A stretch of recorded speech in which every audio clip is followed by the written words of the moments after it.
Hello and welcome to round three of WIXOSS May Ceremony 2022. This is my VJ Wolf center deck going up against an Uchu Tamago center deck. So we're right now discussing which lanes are which. Which honestly, if you're doing webcam matches, it's something that people don't talk about very often, but it's like extremely important sometimes. It's weird because like the way this is recorded, I'm just using a desktop recorder. Um, my screen is like flipped because that's just how it works for whatever reason. I mean, when you're doing webcam stuff, usually it's backwards. So these videos aren't like necessarily the best view of it, just because everything is backwards from where it is. Like, and in real life, my deck is on my right hand, and my Elric deck is on my right hand, but on the screen it's flipped. So um, sometimes it's hard to quite understand where they are, especially if you're looking at yourself through the webcam. So getting that clarification early on is probably a good idea. So my opponent opts to, I think they just Sangud to enter charge 2, play some stuff. She went first, so basically not a whole lot you can do other than fill the board. She does have a Zhao, which is potentially a problem, although this early in the game, on turn 1, I don't have any effects that can potentially banish the Zhao anyway.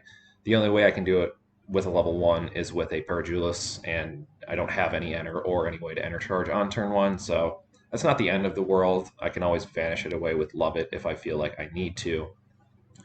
I'm trying to keep constantly aware that this is going to be a slower game than most that I'm used to. So I don't remember exactly how I play through it, but it's definitely a consideration that you don't necessarily want to always use all your removal stuff this early in the game against more aggro builds, like if a card jockey mirror or especially with no limit.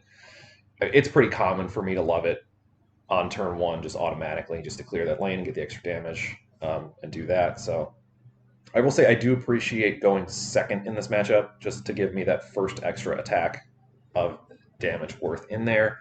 Attacking first is kind of nice that it accelerates the clock a little bit more um, than if I would have attacked second. The longer games, like you're going to have enough turns at level 3 in longer games that it's not going to matter. So I don't remember what I have in my hand, but obviously the one panda is it's unfortunate I'm unable to fill the board necessarily. But I mean, look, I have a Parajulus, Dig, Heterophony, Amino Acid, Ghost. That was my starting 5. So it's possible I didn't draw into another level 1. But again, this early in the game, it's not the end of the world. The fact that I have a Love It in my back pocket to banish something, whether it's turn 1 or turn 2, isn't the end of the world. So I don't necessarily feel bad. Um, it's unfortunate that there's some extra damage that I'll probably be taking as a result of not filling the lane. But again, I'm not super familiar with Uchu decks in general, especially the freeze build with all the new options they have. But it's certainly feasible that she would have been unable to clear my lanes. But at the same token, she may have had tools to do that anyway. So at that point, it's not necessarily the end of the world. So she does freeze my panda. She's got a full board in here. A lot of these are cards I'm not super familiar with, so she's explaining to me. And at this point, I don't remember what a lot of them do necessarily. I believe um, that one actually it puts an effect on the panda. That's what it is. That I have to pay, otherwise it vanishes at the start of combat, or either start of combat or end of turn. I don't remember which one. But that's yeah, she's showing it to me right now. And I wasn't sure if it was. I wasn't sure if it was a constant effect on her Signy or what it was, but it's an enter effect that puts a constant effect onto my Signy, or an auto effect, or whatever classification of effect that is. So she's moving to attack. We go into Arc Wind, which is awesome. So that'll bounce her other open lane, um, which is something I really like to see. Zhao Yun is not big enough to go over. Not that it matters.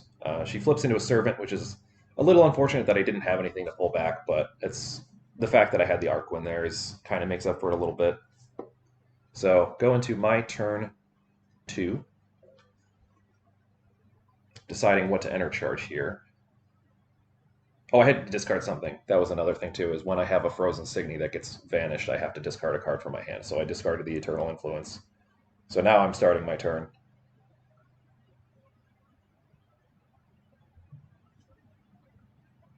charging an amino acid, growing, doing the usual stuff.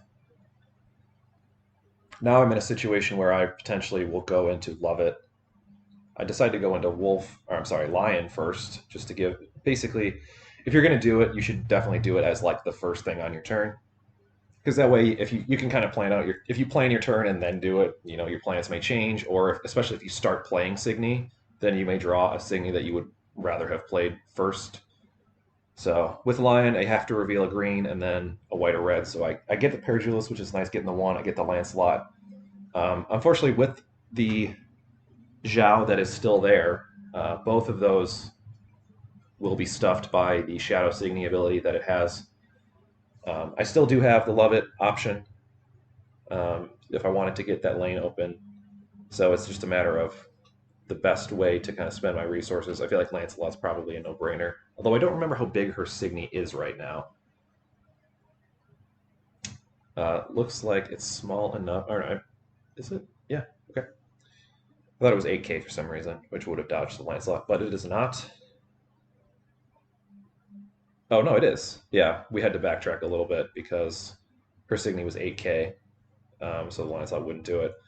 I don't have enough enter. Oh, I shouldn't say I don't have enough. I have not enter charged yet to activate the excuse me. I do have not enter charged, so Parajulis is not currently active right now.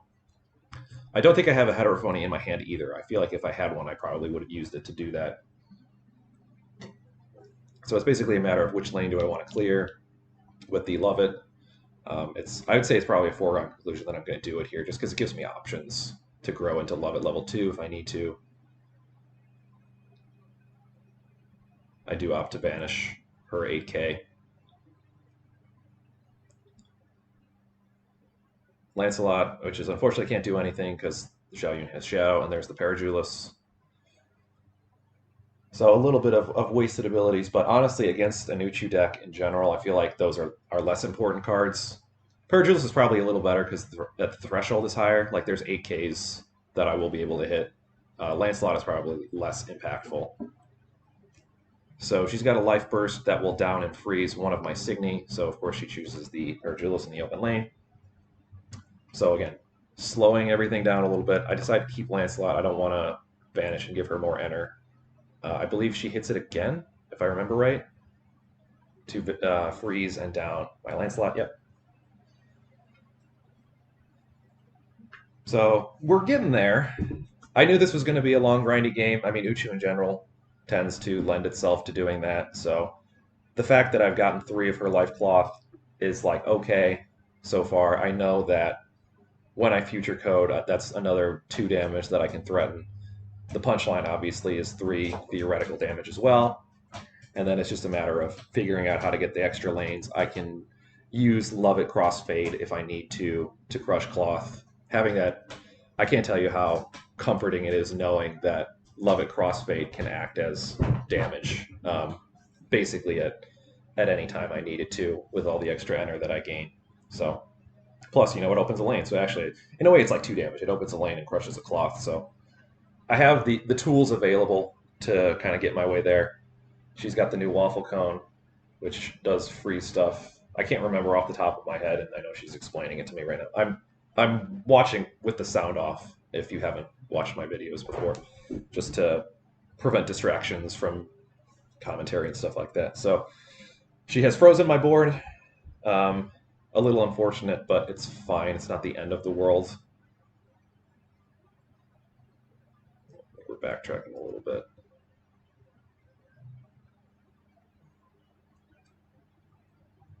Oh, she forgot to grow. That's important.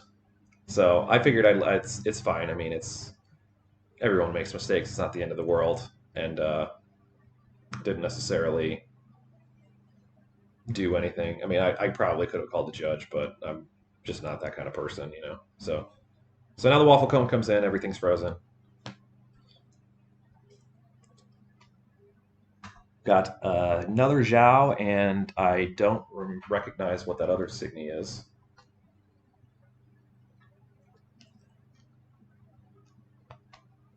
A lot of free stuff going on.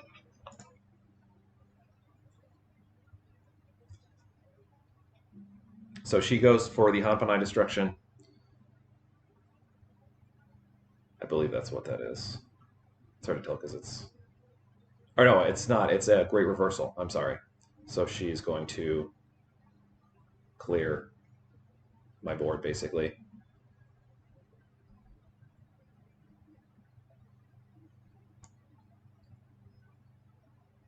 But I think is it. I think it's just two. I don't remember if it's two or if it's all of them. I guess it's just two. So yeah, that's the Great Reversal. Really good tech card. I mean, it's good removal. It trashes them too, which is awesome because it denies enter.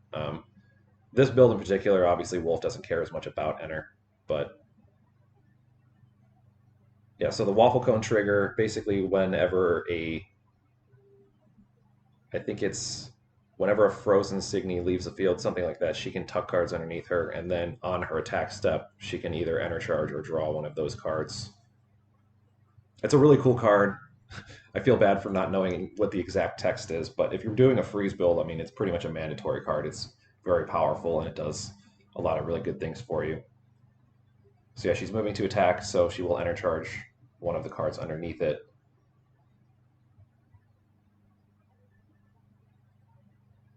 Deciding on the order, it looks like. Also probably explaining to me how this stuff works, because this is not a deck that I've ever faced before, so I'm not super familiar with it. I know generally what it wants to do, and I've definitely like read the frozen cards and in some way internalized what they've done, but if you're asking me to explain how it works, I couldn't do it off the top of my head. So she comes in, PRJ, so no life burst there. Second attack, no life burst. Opts to leave Lancelot there because it's frozen, so it's not like it could really do anything. Hits a Servant, which will allow me to go get probably a Servant. I don't remember. I actually was thinking about it. The obvious choice is a Servant, obviously, because we know there's one in there. Do we know there's one in there? For some reason, I want to say we know there's one in there. But I also need to consider if I'm going to, for instance, Future Code, I need to make sure I have enough big bodies that I can do that. Um, it could be the kind of thing where I'm looking for one of those, or maybe I'm looking for a PRJ to potentially, tax her guards, something like that. I think I'm deciding if I should grab like a Kiyosumi, maybe a Lancelot. Um, there's a lot of really good removal options, so it's trying to figure out what the best choice is, because obviously I don't think anything she has will be destroyed, will be vanished by either Lancelot or Kiyosumi. I think they're all either too big or they are Zhao, which is obviously has shadow. So none of that stuff is super helpful. We'll see what I go with. I do grab a Parajulis. I'm trying to remember why. If I had to guess, it's just because it's a level one, and I needed. I didn't have enough limit to be able to fill my board otherwise, or at least I had the option to do that. So begin my turn. I'm going to charge the Lancelot, obviously, because it doesn't do me any good while it's down. So we'll grow into Wolf level 3. Hopefully get some traction going. She's hypothetically within striking distance, just because she only has 4 cloth left, and I know between Future Code and Endless Punchline I can threaten to wipe out the rest of her cloth, but I also know that she hasn't used any of her assists. So she's gotten, Nova in the wings and Bang. Although Bang doesn't really work against Future Code, but still, it can work against the Punchline. So, you can prevent damage that way at least.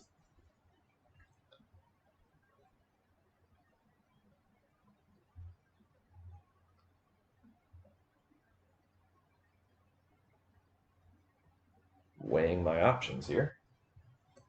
I don't know what's in my hand at this point, honestly, so I can't give too much good, insightful commentary because, frankly, I don't remember what's there. The only thing we know is that there's a pair of jewels in there somewhere.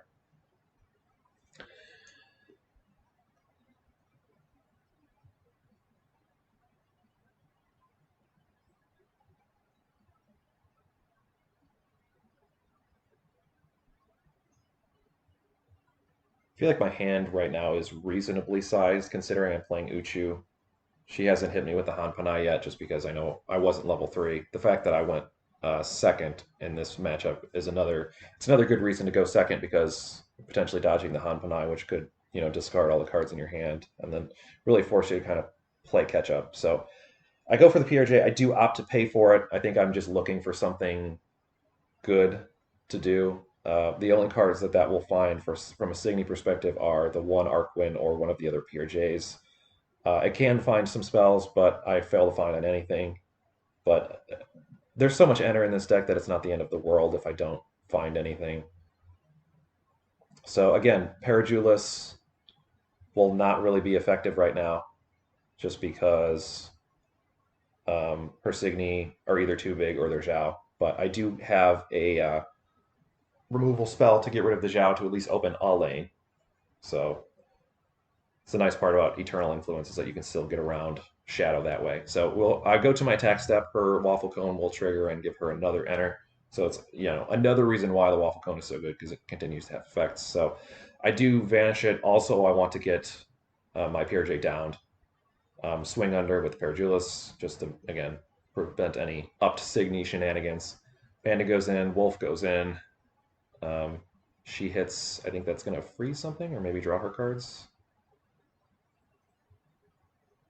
Yeah. That'll freeze the PRJ. Thankfully, she's already attacked, so it's not the end of the world.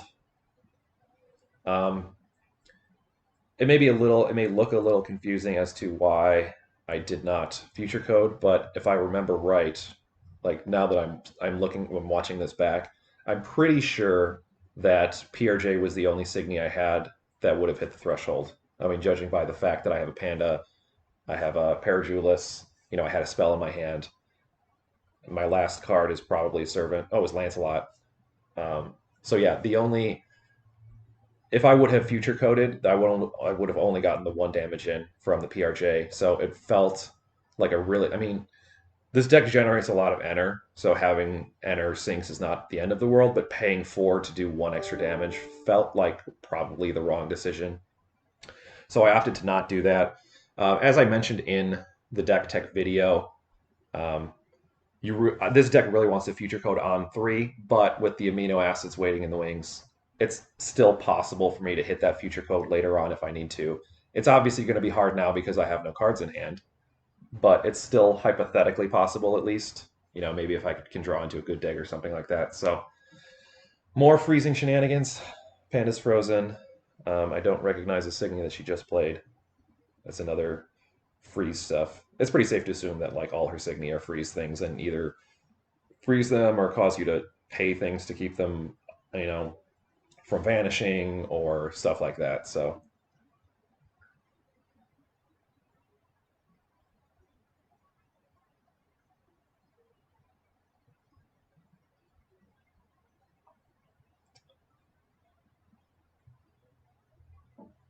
yeah, I think that one is when she goes to attack step. I was figuring out the timing. When she goes to attack step, the Signy in front of it, if it's frozen, you have to pay 2, otherwise it gets vanished. So I opted to not pay the 2 and instead banish her back. Um, Obviously, in a perfect world, I can get the crossfade extra crush in. It would have been really nice to kind of get me there, but it does open a lane. It'll at least force the issue to make her use some of her assists potentially. I mean, she has a ton of enter, um, so there's not a whole lot I can do about it. I have no cards in hand, so I can't guard. So begin my turn. I choose to enter charge Pandata. Again, anything that's frozen on your turn, if you can, you might as well enter charge it, because otherwise it's just going to go to the trash. So I'm trying to figure out what I can do here. I've got one open lane, but I know she's probably got a Nova Mute to stop that, or Bang de Capo or something like that. So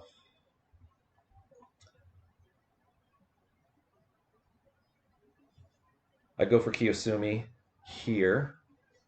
This is potentially a situation where the reordering might help, although I guess not because I just play a Servant down.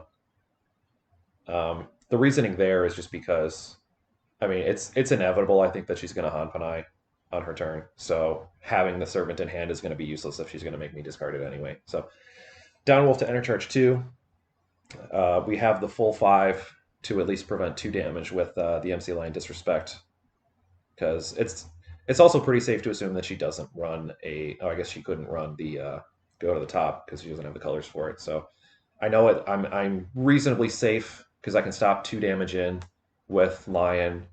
I can take a damage and then potentially take another Elring damage with my 2 life cloth. So it's kind of safe to assume that I'm still going to survive, even though I have no cards in hand. I have enough enter and I have my Lion assist to do that. So go for the punchline here. I'm moving to attack. I think she's deciding what to if she's going to use an assist or not.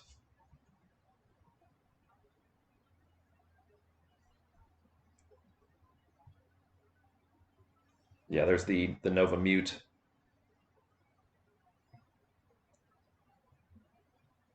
Which servant cannot attack. It does not go back in the hand, which isn't the end of the world, honestly. Because again, with like I'm gonna have to discard it on her turn anyway. So anything that I have in my hand right now is just susceptible to just going away. So I might as well just play it all out. She does go into Bang as well. It looks like maybe that's the other Nova. I wasn't paying attention to see which one she played.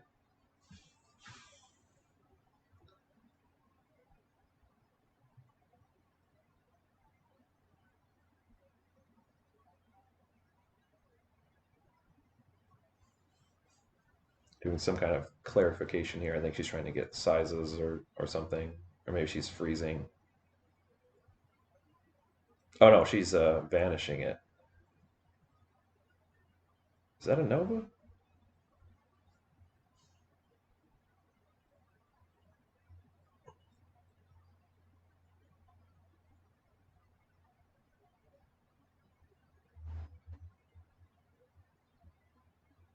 Okay. So after all that, Parajulis will swing under. Obviously, the servant cannot attack because of Nova.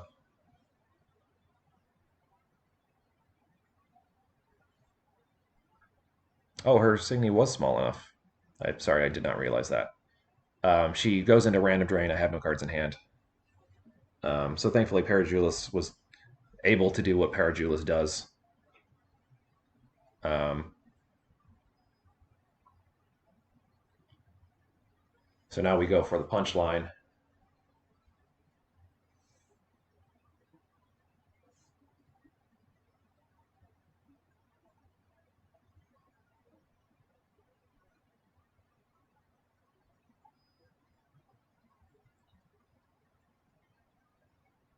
It is a Kiyosumi, so that's 2 attacks. She's got 1 servant, and I believe this one, yes, it does go through. Another random drain, as if she needed that. So unfortunately, a little bit of a whiff there. I don't know enough of what's in her hand at this point to know whether or not the 3 would have won it on the spot for me. But again, thanks to the fact that I have 5 enter and I have a MC line disrespect still in the wings, I'm basically in exactly the situation I need where I can stop 2 Signy attacks for sure, and basically her I do not have a guard in hand, unfortunately. So if she can clear my board, she potentially can still. Or no, I have 2 life cloth. I don't know what I'm thinking.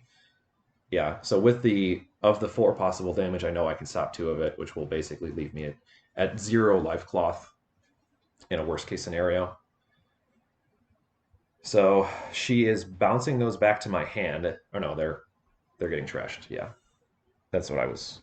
No trash hand. I don't know. It's hard to commentate against a deck you're not familiar with when it's on mute. So she's using the once per game to devour her bandmates. Um, this will make it so that she can start, continuing to discard things from my hand. And the fact that I have those cards in my hand is not super relevant because she hasn't even used Hanpanai yet. Um,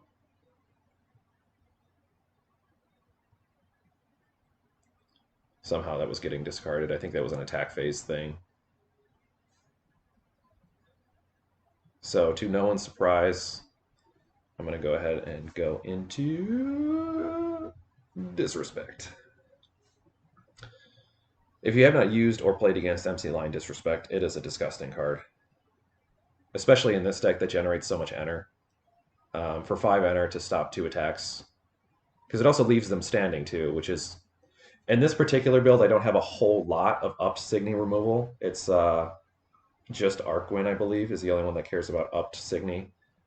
But if you're running like Deafening Infernos, or if you're running like Tobials, like there's a lot of options for things that remove up Signy, and the fact that it doesn't down them, it leaves them upped is super relevant. So I just know she did not go into Hanpanai, which is actually surprising. I do opt to guard here for some reason.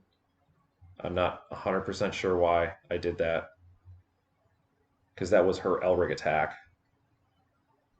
Oh no, or maybe no, she did Hanpanai. I didn't discard the damage. That's what it was.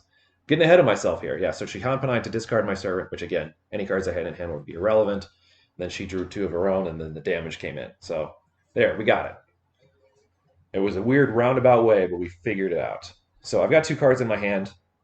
Her board is full, so I'm in a little bit of a dire strait. I do enter charge with the wolf because I can do the DJ situation where you stand, you down lion to stand her and that sort of thing. So this was a situation where oh no, I had a servant in there. So thankfully, by the grace of God, I was able to draw a good dig, because without the good dig, there's like no way I possibly could have won. I don't think. If I remember right, the other card that I drew was a Parajulis. So it's removal on the stick, and then the fact that I can enter charge makes it work.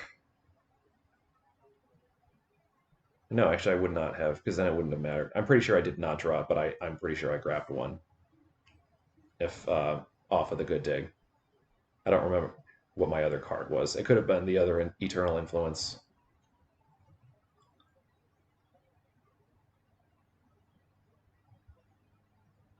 So we keep the train going.